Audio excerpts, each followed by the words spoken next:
RP Singh ji आइए, कांग्रेस तो आपके साथ नहीं खड़ी हुई। वो कह रहे हैं हमने तो जांच करने की बात कही थी, हमने ये थोड़ी कहा था कि आप लोग राजनीतिक साजिश करने लगो।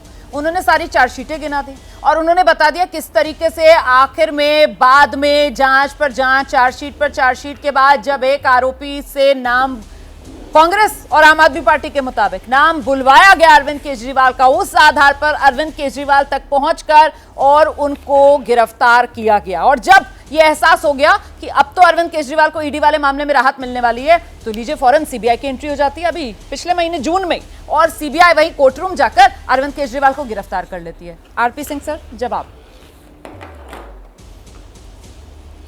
रुमाना जी, मैं अपेक्षा करूंगा कि मैंने बीच में टोका नहीं सुरेंद्र राजपूत जी को, थोड़ा शांति से सुनेंगे, क्योंकि मैं कुछ तीखी टिप्पणियां करूंगा जिसपे हो सकता है दिक्कत हो। ये जो यू टर्न फिर डब्ल्यू टर्न फिर यू टर्न, ये गजब की पार्टी है। ये कभी जाकर अरविंद केजरीवाल के खिलाफ चार्जशीट, मतलब ये कंप्लेंट फाइल करती है।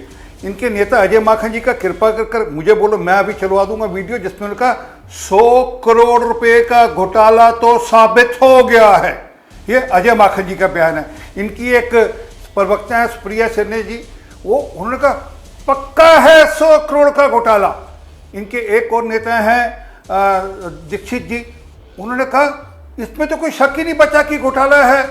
इनके जो पूर्व पार्टी के अध्यक्ष हैं, उन्होंने कहा छाती ठोकर का, हाँ मैंने सबूत पेश किए हैं और सबूतों के आधार पर मैं कह रहा हूं कि अरविंद केजरीवाल दोषी है, उसने रिश्वत ली है, उसने पैसे कमाए हैं, उसने हेराफेरी करी है, और 100 करोड़ का मामला मैंने डॉक्यूमेंट पेश किए हैं ईडी के सामने, सीबीआई के सामने, और चार्जशीट होनी चाहिए उनके खिलाफ। ये इन लोगों के बयान है। और कमाल की हालत है सुरेंद्र राजपूत जी की कि किस प्रकार से बदलते, एक तो यू टर्न, पता नहीं कितनी बार यू टर्न ये लेते होंगे, कितनी बार ये सोचते होंगे कब क्या बयान देना, कब क्या नहीं देना, क्योंकि हमें नहीं समझ लगता कि क्या कैसी राजनीति लोग करते हैं, परंतु राजनीतिक विषय ही नहीं है।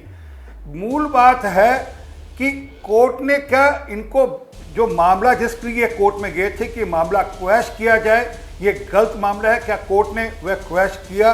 नहीं किया। और इनकी पार्टी पर भी जो मुकदमा चल रहा है वो भी कोर्ट के कहने के ऊपर। कोर्ट ने जब कहा कि जब आम आदमी पार्टी ने पैसे लेकर चुनाव लड़ा तो फिर आप आम आदमी पार्टी के खिलाफ मुकदमा क्यों नहीं दर्ज करते, तो सीबीआई ने आम आदमी पार्टी के खिलाफ मुकदमा दर्ज किया। अब ये कह रहे हैं कि चौथी या पांचवी या छठी चार्जशीट के अंदर केजरीवाल का नाम है। भाई वो ब्लू कॉलर क्राइम किया है, वो एक बाबू हैं, वो IRS रहे हैं, उनको पता है कि किस प्रकार से मुझे हेराफेरी करनी है ताकि मैं कब्जे में ना आऊँ, और वो डिजिटल ट्रैकिंग करते हुए समय लगता है। 1 साल तो उन्होंने सिर्फ इस बात में निकाल दिया कि मैं ईडी के सामने पेश नहीं होऊंगा, और फाइनली जब ईडी को अरेस्ट करना पड़ा 1 साल का समय उसमें उन्होंने निकाला। तो वो बहुत स्मार्ट प्लेयर हैं, वो बहुत स्मार्ट। ठीक है सर, आपने इतनी तफसील से सारे जवाब दिए, और सर सीबीआई किस बात का इंतजार कर रही थी? देखो मैंने रुमाना आधा सेकंड और दे दीजिए। नहीं, मैं आपसे आपको 2 मिनट और देना चाह रही हूँ। मेरी बात समाप्त है। मैं आपको 2 मिनट और देना चाह रही हूँ। 10 सेकंड और आपने कहा कि 1 साल तक अरविंद केजरीवाल ने ईडी को टरखाए रखा। मैं तो आपसे ये जानना चाह रही हूँ कि सीबीआई इतने समय तक किसका इंतजार कर रही थी? सीबीआई क्यों नहीं एंटर हुई? सीबीआई किस बात का इंतजार कर रही थी? उसने इतना समय क्यों लिया? ये जानना चाह रही थी मैं। जी 2 मिनट और लीजिए आप, 30 सेकंड नहीं। जी जी जी जी जी जी मैंने अभी कहा ना, ये ब्लू कॉलर क्राइम है। ये नहीं कि किसी के घर पे जाकर बंदूक रखकर पैसे उठा लिए और वो कैमरे में कब्जे में आ गया।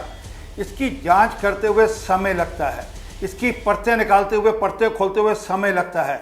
ये इस प्रकार नहीं कि आज उठे और कल चल दिए। 2012 के अंदर बेल पे बाहर आए थे। 2012 का मामला था सोनिया गांधी राहुल गांधी के ऊपर। आज 12 साल हो गए चल रहे, हो सकता है अगले 10 साल और चले। कोर्ट कचहरी जांच का मामला ऐसे ही चलता है, परंतु मामले तो चल ही रहे हैं, कोई उनको राहत तो मिली नहीं। हाँ, बेल मिल गई है, बेल पे बाहर हैं सोनिया गांधी राहुल गांधी। इसी प्रकार अरविंद केजरीवाल जी को एक अंतरिम राहत मिली है। अभी मामला जारी है, और जब ये मामला अगर इतना ही सच होता तो मनीष सिसोदिया जी को भी बेल दिला लेते, सत्येंद्र जैन जी को भी बेल दिला लेते, और हो सकता तो अरविंद केजरीवाल जी ही चाहते तो ये मामला पूरा क्वैश कराते, कहते ये हमारे पास सबूत हैं जी, हमारे पास ये सरकार के जो ईडी जो सबूत दे रही है उसके खिलाफ ये सबूत है, और ये सबूत के आधार पे हमें निर्दोष साबित किया जाए। करते, ऐसा तो हुआ नहीं। कोर्ट ने कहा हम ये पूरा जो PMLA वाला मामला है, और मैं आपको वो पढ़कर सुना देता हूँ 1 मिनट। अच्छा आपने जान दिलाया। उसमें जो ईडी का पीएमएलए का जो सेक्शन 19 है उसके अनुसार any person has been guilty of any offence punishable sir, अब ये पीएमएलए वाला सेक्शन 19 मत पढ़िए सर, वो दर्शक जानकार है सर, और आप अंग्रेजी में पढ़ रहे हैं। अगर हिंदी में पढ़कर सुना सकें सर तो ठीक है ना, अंग्रेजी में मत पढ़िए सर। मेरा दर्शक जो है वो हिंदी में ज्यादा कंफर्टेबल है। कोई बात नहीं सर, मैं जवाब ले लेती हूँ सर, मैं राजेश गुप्ता जी का जवाब लेती हूँ सर, वो जवाब देना चाह रहे हैं आपकी बातों का। आइए राजेश गुप्ता जी, मतलब चोर ने इस खूबसूरती के साथ, इस सफाई के साथ चोरी की है बकौल आरपी सिंह साहब कि वक्त लगता है जांच होने में, वक्त लग रहा है जांच होने में। मैं तो आरपी सिंह जी, मेरा मन कर रहा है आरपी सिंह साहब का मुआज मैं लड्डुओं से भर दूं और बहुत अच्छे शहतूत वो सबको खिलाते हैं, खूब सारे शहतूत मैं उनको दे दूं। कितनी तारीफ अरविंद केजरीवाल जी की कर रहे हैं कि कितने पढ़े लिखे हैं, ब्लू कॉलर है, IRS अफसर है। तो हम तो बार बार कहते हैं नेता को पढ़ा लिखा होना चाहिए। आरपी सिंह साहब हम तो बार बार ही कहते, तो आपके बहुत बहुत धन्यवाद। आपने कहा कि पढ़ी लिखी पार्टी है, पढ़ा लिखा नेता है हमारा, और हम कितनी सफाई से काम करते हैं। आपने देश की प्रीमियम एजेंसीज पे सवाल उठा दिए, कभी आपने गुजरात पे उठा दिए पार्टी में, अब आपने उठा दिया ईडी पे और सीबीआई पे। इतने नाकारा लोग उसमें भरे हुए हैं कि उनको 2 साल तक पता ही नहीं लगा कहां से पैसे आ रहे, कहां से जा रहे हैं। एक बात। दूसरी बात मैं आपको बताता हूं, आप सुप्रीम कोर्ट की बात कर रहे हो सर, सुप्रीम कोर्ट ने बड़ी बेंच को भेज दिया कि वो डिसाइड कर ले। और कौन से सुप्रीम कोर्ट की बात करते हो? उसी सुप्रीम कोर्ट की जिसने 8 साल के बाद में फैसला लिया कि दिल्ली की चुनी हुई सरकार को अधिकार है ट्रांसफर का, पोस्टिंग का, सरकार चलाने का। आपने संसद के अंदर कानून बदल दिया आरपी सिंह साहब, और जिन लोगों ने आपकी मदद करी उनकी पार्टी को आपने खत्म कर दिया। एक रेड्डी साहब है और एक नवीन पटनायक जी है, निपट गए वो दोनों। आपकी मदद करने वाले तरीका है। उसी सुप्रीम कोर्ट ने ये भी कहा था, ये भी थोड़ी चुभने वाली बातें कर रहे हैं राजेश गुप्ता जी। राजेश गुप्ता जी भी आरपी सिंह साहब थोड़ी चुभने वाली बातें कर रहे हैं, आपको चुभ रही होंगी, लेकिन आप भी जरा सुन लीजिए राजेश गुप्ता जी को, है ना। आप आराम से, मैं आपको समय दूंगी, आप टोक लीजिएगा। जैसे आप बोल रहे थे सर इन लोगों को चुभ रही थी पर इन्होंने सुनी, अब ऐसे ये बोल रहे हैं सर आपको यकीनन चुभेंगी आरपी सिंह साहब, पर आप भी सुन लीजिए। ठीक है, राजेश गुप्ता जी को मेरे साथ में कराइए, वो अपनी बात पूरी करेंगे। आइए राजेश गुप्ता जी। सिंह साहब, मैं तो आपका मुंह लड्डुओं से भर रहा हूँ। आपने हमारी इतनी तारीफ करी और मैं आपसे फिर कह रहा हूँ, सुप्रीम कोर्ट का मजाक आप उड़ाते हो, क्योंकि जब सुप्रीम कोर्ट कहता है कि देश को, दिल्ली को शक्तियां मिलनी चाहिए, आपने छीन ली।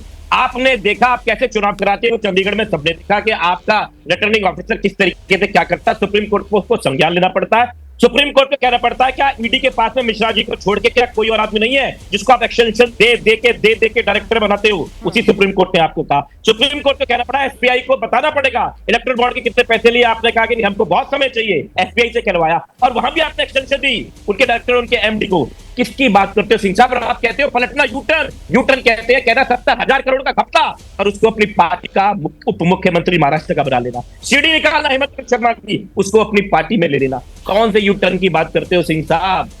मतलब मैं क्या कहूं, मैंने कहा मैं आपको बहुत पसंद करता हूं, मैं दूसरी बात नहीं कहना चाहता, मैं आपको लड्डुओं से भरना चाहता हूं। इतना कुछ कह दिया है कि अब सिंह साहब भी जवाब देना चाह रहे होंगे।